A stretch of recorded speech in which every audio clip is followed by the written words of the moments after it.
Bom dia, pessoal. Obrigada pela presença, né, de quem está aqui presencial e para quem está assistindo online também. Eu vou falar hoje sobre governança ágil com Flight Levels e OKRs e falar um pouquinho da minha jornada fazendo esse trabalho dos times até a estratégia. O meu nome é Natália Manha, eu sou uma mulher branca, de cabelos pretos, curtos na altura do ombro. Eu estou vestindo uma blusa azul, uma calça jeans azul também, um tênis preto. E estou aqui no palco, né?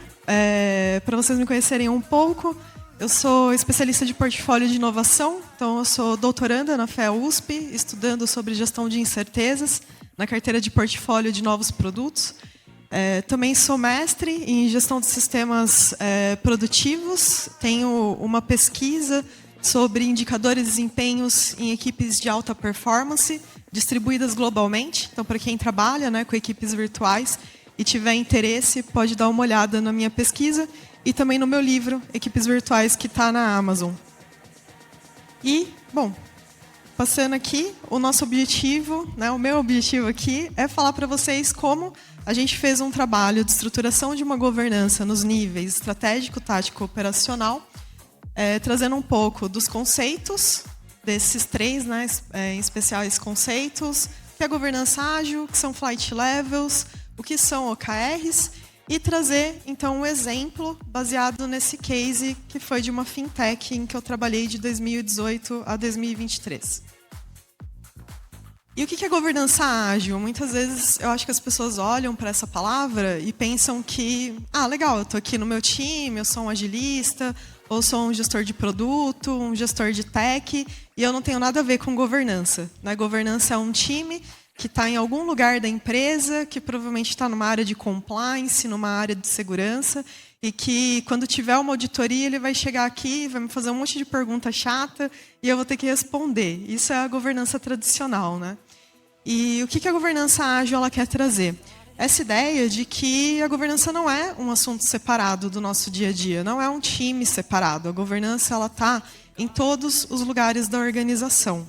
E o objetivo principal dela não é responder à auditoria, não é uma questão só pro forma, né, que eu faço só para dizer para os outros que estou fazendo.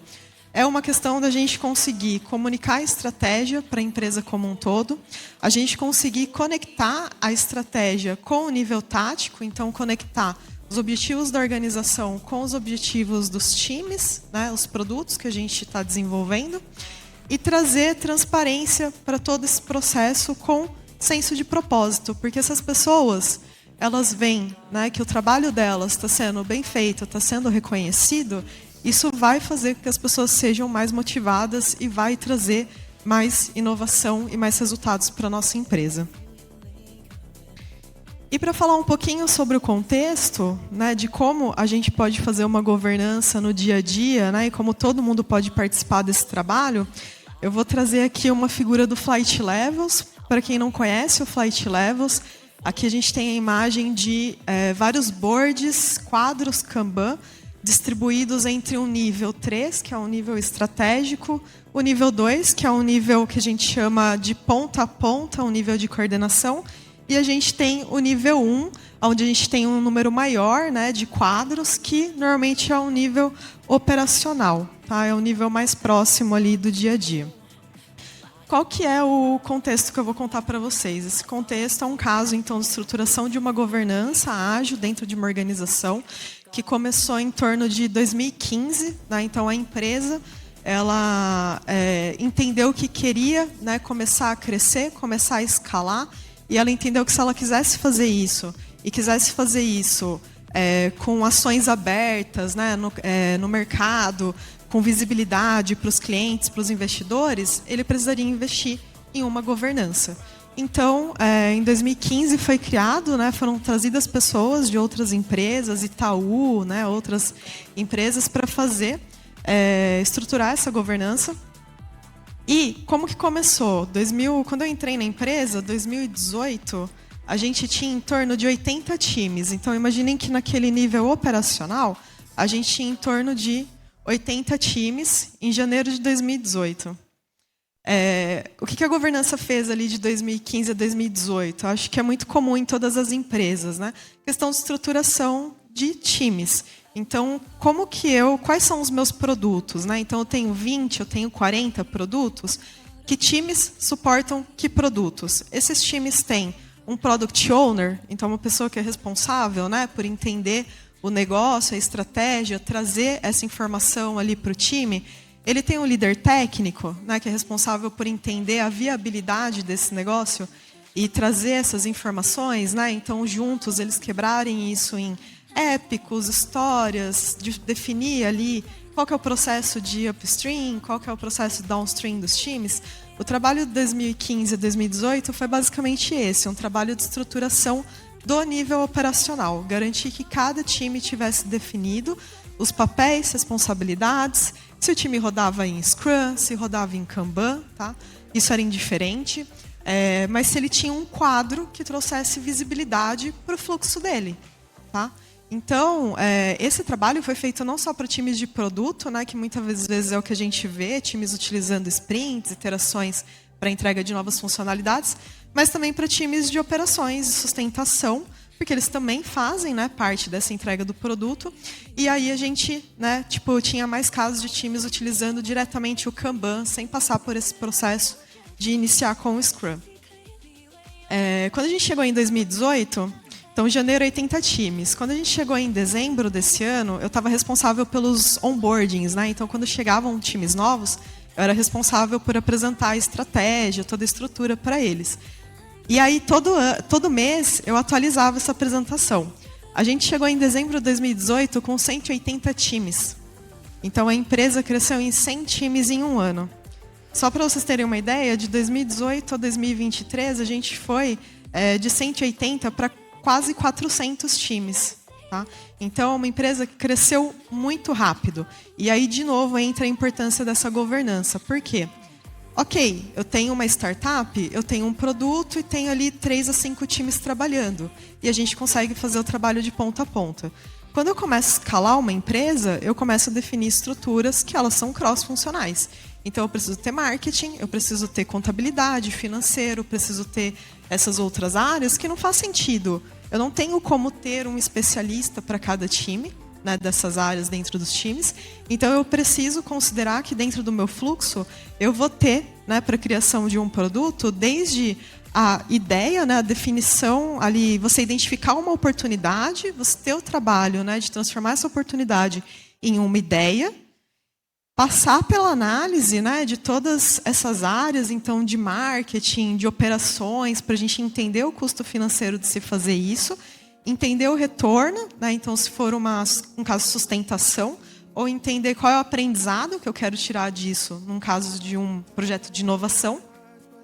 E aí, sim, isso cair para um fluxo de desenvolvimento, que aí sim vai cair naqueles quadros que estão ali embaixo, que são dos times. Então, esse nível de coordenação end-to-end, ele é sobre isso. Ele não é um agrupamento de quadros de times, tá? De desenvolvimento. Ele não é basicamente o upstream dos times.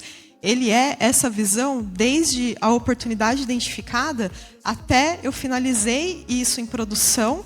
Eu tenho, por exemplo, um piloto, né? Eu vou testar isso, e aí eu posso ter uma estratégia de marketing para fazer isso, eu vou ter os times de marketing envolvidos, e eu vou depois escalar isso, e aí eu vou precisar entender também custo operacional, se eu vou precisar fazer parcerias, comprar mais infraestrutura, servidores, etc., para poder escalar esse produto. Então, esse nível end-to-end, né, que é ponta a ponta de coordenação, ele serve para isso. Então, o que aconteceu? Quando a gente começou a crescer de 80 para 180 times, a gente precisou começar a entender essas cadeias de valor. Então, como que esses negócios funcionavam? Como era uma fintech, o que a gente tinha eram cadeias de valor de pagamentos, de conta digital e de investimentos. Então, isso era o nível tático. É onde a gente tem essa visão, né, de cadeia ali, de onde a oportunidade identificada, né, passa por todas essas áreas de operações, de contabilidade, financeiro, Essa divisão em 3 negócios, ela está muito relacionada ao tipo de negócio, né? Então, pagamentos, ele tem uma forma financeira diferente, o marketing é diferente, você tem questões regulatórias diferentes de se ter uma conta digital. E quando você vai para investimentos, você tem ainda mais forte essa questão regulatória. Então, os negócios eles foram divididos por causa disso, né, nesse nível tático. E a gente tinha, então, quadros nesse nível tático para mostrar a cadeia de cada um deles. E esse nível tático era acompanhado, então, junto à diretoria. Tá? A diretoria, sempre um time, né? Assim como no operacional os times são multidisciplinares, na diretoria também. Então, nesse nível tático, os diretores, né, ou gerentes gerais, diretores que se reuniam para conversar, eles também eram multidisciplinares. Então, normalmente era um diretor do marketing, um de produtos, né, um de tecnologia, para poder olhar essas oportunidades e fazer um trabalho até de gestão de dependências e sinergias. Porque eu tenho ali oportunidades novas sendo identificadas, né, dentro desses produtos, né, desses 3 negócios. Eu preciso entender, do ponto de vista de tecnologia, o produto novo, o que eu preciso mexer na minha arquitetura, nos meus sistemas, para eu não evitar duplicidade, né, de esforços. Do ponto de vista de marketing, eu preciso pensar qual que é o meu posicionamento, muda com esse produto novo, né, ou continua o mesmo, né? Eu vou precisar investir mais ou eu consigo usar os canais que eu já tenho de comunicação. Então, ali naquele nível tático, é onde ocorrem essas discussões.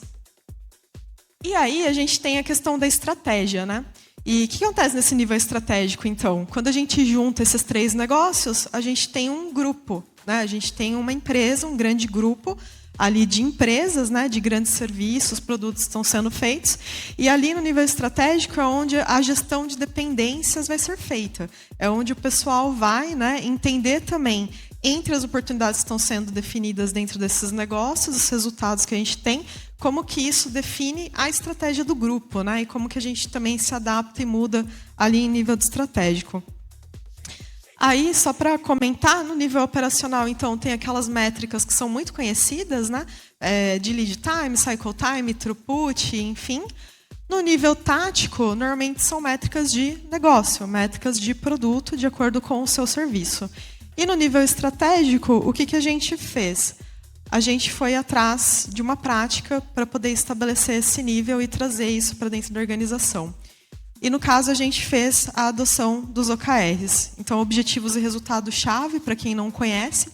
A ideia é que você tenha objetivos e resultados-chave definidos a nível estratégico, então, nível da organização, ou grupo, nesse caso. OKRs táticos, que são objetivos, resultados de negócio relacionados ao produto ou serviço, da forma como a sua organização está se dividindo, né? Como ela está se organizando. E relacionados, né, tudo isso, então, estratégicos relacionados aos táticos e táticos relacionados aos quadros onde estão rodando ali essas iniciativas, né? Então, aquele desenho anterior que eu estava mostrando, que tinham, né, aqueles quadros, eles se juntam. Então, esse OKR tático, né, ele se junta àqueles boards que estão no nível tático e o do nível tático desce para o nível operacional, tá? Mas lembrando que aqui a gente está começando a entrar nesse nível tático, é nesse nível em que você vai conversar com os executivos, com as pessoas de negócio, que é onde você precisa olhar a cadeia de valor, você precisa olhar indicadores e objetivos relacionados ao negócio e o produto. Você vai olhar a eficiência, mas não vai olhar a eficiência por time. Você vai olhar a eficiência operacional, é a eficiência somando as métricas que você tem de time com a questão de eficiência, por exemplo, de custo de infraestrutura, de servidores, operacional. Eu estou na AWS, eu preciso mudar, preciso cortar custos. É aqui que você vai olhar esse tipo de indicador, né? E aí é sempre uma dúvida até das pessoas, né? Como que eu converso com o negócio sobre métricas? E não é levar, né? Então, lead time, cycle time, throughput por time para eles, porque senão eles vão usar esses indicadores para o mal, né? E aí eles vão querer comparar time, comparar pessoas, e a gente quer justamente que as pessoas olhem para a estratégia, né, e deixem o operacional com quem está no dia a dia e pode fazer isso melhor. E aqui, para a gente poder trazer essa prática, teve um trabalho muito importante que aconteceu entre 2017 a 2019. Tem pessoas aqui hoje que participaram comigo disso, podem me corrigir se eu falar alguma coisa errada.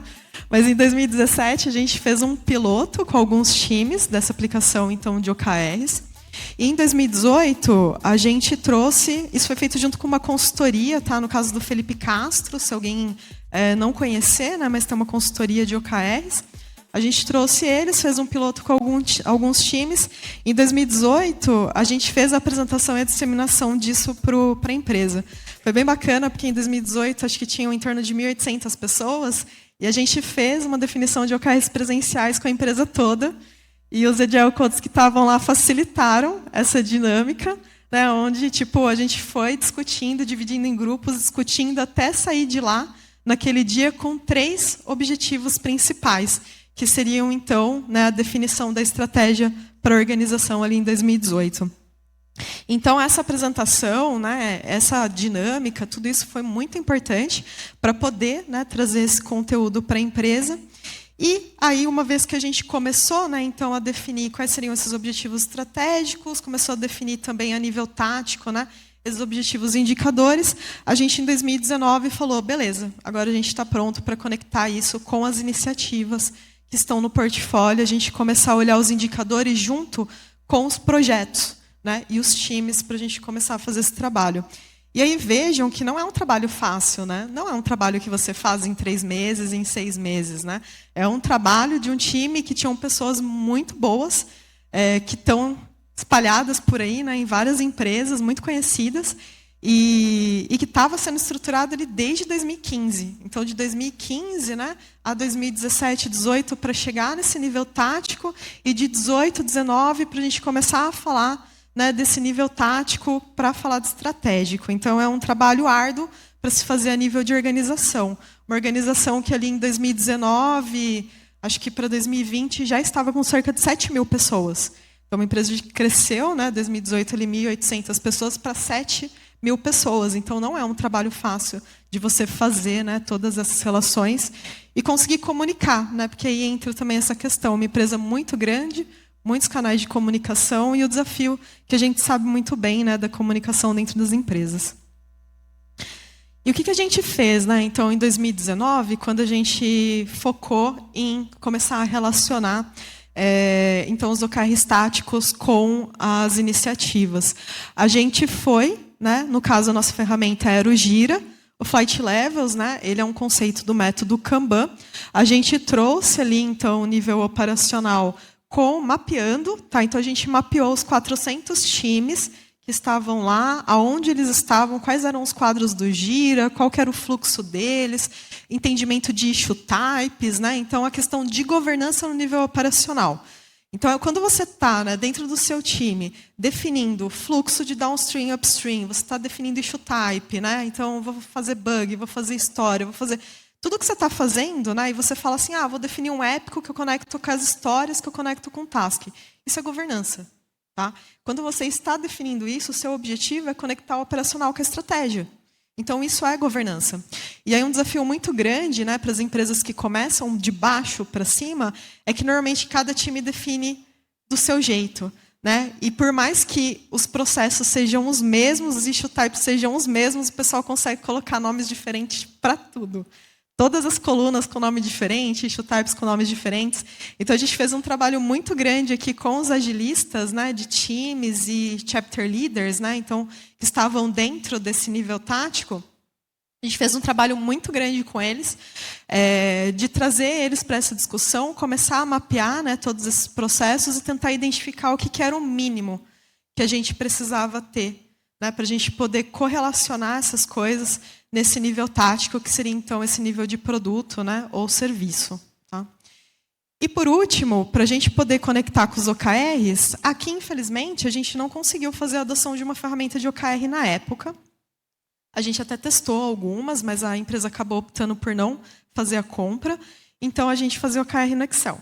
Tá? Então, os indicadores estavam todos em Excel, e por isso que a gente foi para o Power BI.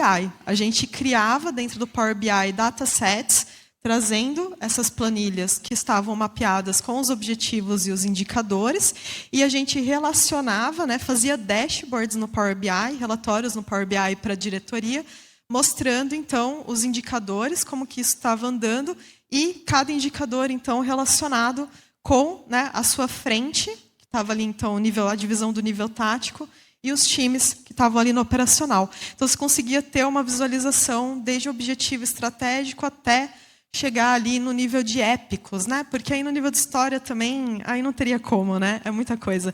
No nível de épico já estava difícil, né? Porque eram 400 times, gente. Uma vez eu fiquei um dia inteiro num planejamento estratégico, das 9 da manhã até 8 horas da noite, passando frente por frente quais eram as iniciativas, porque os diretores queriam olhar todas, né? E a gente fez tudo isso no Power BI. Então foi um trabalho bem difícil. E muito difícil também pela questão de atualização, tá, gente? Isso é uma questão muito importante de governança, que é dos times não, muitas vezes, atualizarem o quadro, os gestores não atualizarem o quadro. E isso é uma questão de dados, né? Para quem trabalha com dados, se os dados não são confiáveis, a gente não consegue tomar decisões. Então, muitas vezes, a gente chegava para apresentar esses relatórios e a data estava errada, tinha alguma informação errada do progresso da iniciativa, e o pessoal ficava bravo. Só que é essa questão, né, de a governança tem que estar no dia a dia. Não pode ser feita só uma vez por ano, quando a gente fala que vai ter, né, a revisão do planejamento estratégico. No dia a dia, quando a gente tem reuniões táticas, mensais, quinzenais, semanais da gestão, a gestão tem que olhar para isso e garantir que isso está atualizado. O time, né, na daily, nas retros, plannings, ele tem que olhar isso, tem que estar atualizado. Para quando a diretoria, né, esse nível executivo, chegar ali para olhar, seja a cada 3 meses, né, trabalhando com OKRs, ou seja, uma vez por ano, ele olhe também informações reais para tomar decisão. Porque se isso não for feito, o trabalho que você deixou de fazer o ano todo, que estaria dividido, né, em várias reuniões pequenininhas, ele vai virar tipo semanas do seu time atualizando que nem um louco um PPT para poder levar a informação porque os relatórios estavam errados, porque a ferramenta não estava atualizada. E aí o custo operacional disso é altíssimo. E muitas vezes as pessoas não percebem o quanto isso suga trabalho da sua empresa, que podia, né? Então, essa gestão está olhando para a estratégia, está olhando para novas ideias, novos produtos, e ela está lá fazendo PPT para apresentar, porque não atualizam as ferramentas, né? Então, gente, governança é responsabilidade de todos, né? Aqui tem um pouco, né, do que a gente tinha ali dentro desses relatórios. Então, esses são objetivos estratégicos que foram definidos em 2020. Por questões, né, de sigilo da empresa, eu não posso mostrar quais eram os objetivos, indicadores, mas eram objetivos, indicadores relacionados à experiência do cliente, né, questão de melhoria operacional, de disponibilidade dos sistemas. Então, também tem esse ponto muito importante, né? No nível estratégico, a gente tem centenas de indicadores. Se vocês entrarem em qualquer site de empresa de capital aberto e olharem uma apresentação que eles fazem para investidores, vocês vão entender os indicadores que são olhados pelo nível executivo, que são, né, indicadores de receita, custo, são os indicadores que são reportados pela empresa. Quando a gente desce para esse nível tático, nível de produto, você não vai estar olhando tanto, você vai olhar também receita e custo do produto, mas você precisa definir uma estratégia. O que você quer com o seu produto? Ele é um produto novo e o seu objetivo é ganhar mercado? Ou ele, né, é um produto que está ali já há algum tempo, eu quero melhorar a experiência do cliente, né? Ou quero reduzir o custo desse produto, então eu quero melhorar a minha eficiência operacional. Preciso olhar a disponibilidade, né? Preciso olhar outras coisas. Então, precisa ter uma definição. E aí, no caso, ali nessa empresa, a gente fez essa definição de 3 objetivos, um relacionado, então, à experiência do cliente, o outro relacionado à disponibilidade, e o outro, acho que era eficiência, gente, já esqueci. E aí aqui tem um pouquinho das métricas, tá? São métricas ali mostrando a evolução desses indicadores. Então, quanto que está evoluindo o NPS, né? Então, a forma como eu meço a satisfação do meu cliente, como que está evoluindo a disponibilidade dos meus sistemas. Então, isso varia também de acordo com a forma que você utiliza para medir isso dentro da sua organização. Mas a ideia é trazer, né, todos esses dados e a gente conseguir fazer a leitura deles. Para sair do Excel, para você ir para uma ferramenta, você precisaria ter uma boa estrutura de dados, tá? Então, se você está numa empresa, normalmente a área de engenharia de dados, governança de dados, né, áreas de informações gerenciais, áreas de data science, elas precisariam ser envolvidas para fazer um trabalho desse a nível organizacional. Trazer todos os dados, né, para uma mesma infra, criar os data lakes, né? Você fazer a governança de quem pode acessar os dados, quais dados podem ser acessados, e aí você trazer o pessoal de informações gerenciais para eles te falarem a melhor forma de apresentar essas informações num relatório, tá? Normalmente são esses os times envolvidos. E aqui o que a gente tem, né? Então, de aprendizados. Primeiro, menos cascata, gente. O pessoal adota OKRs nas empresas e só substitui o modelo tradicional. Então, tem o OKR estratégico, tem o OKR da área, tem o OKR de time e, se duvidar, tem o individual. Isso é cascata, gente. Não é assim que vocês fazem OKRs, tá? Você vai passar 6 meses definindo OKRs, porque o pessoal vai ficar esperando até, normalmente, março, que é o fechamento fiscal. Em março, a diretoria vai começar a te falar qual que é o objetivo estratégico. Aí a área vai definir o dele em junho. Aí o time vai definir o dele em novembro. Aí acabou o ano e vocês não definiram o que vocês precisavam fazer, entendeu? Então, assim, e isso aconteceu, tá, gente? Eu vi, eu estou falando por experiência.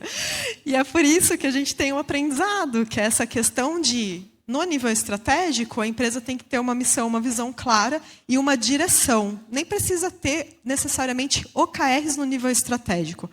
Qual que é a direção da maioria das empresas pós-pandemia? Eficiência operacional. É isso, gente, é uma frase simples. A missão, a visão da empresa é oferecer os melhores produtos para os clientes. Se é uma empresa com preocupação ambiental, né, ela vai ter ali o discurso dela. Mas qual que é a direção? Para onde a gente está indo? É aumento de mercado? Eu estou no momento de gastar para poder criar produtos novos? Ou não? Né? O momento de mercado que a gente está é de eficiência operacional. É só isso, direção.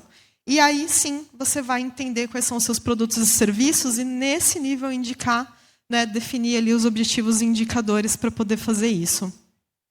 E por último, né, ao invés de você fazer mais OKR para time, mais OKR para pessoas, tipo, vai olhar as iniciativas, né? Então, com base nos OKRs que eu defini para o meu produto e serviço, quais são as ações que eu preciso tomar para melhorar esses indicadores. E ações, sim, têm que ser discutidas, né, nesse nível tático e operacional, tá?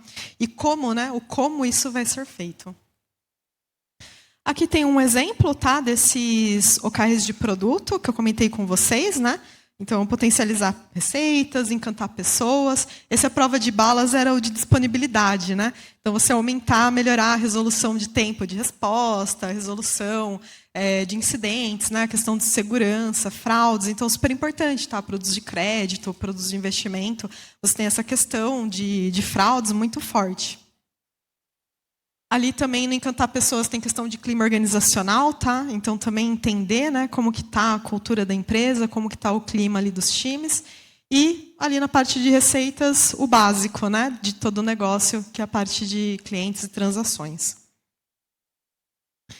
Aqui, 2021 a 2022, a gente fez uma tentativa, né, de sair do Excel e passar para uma ferramenta.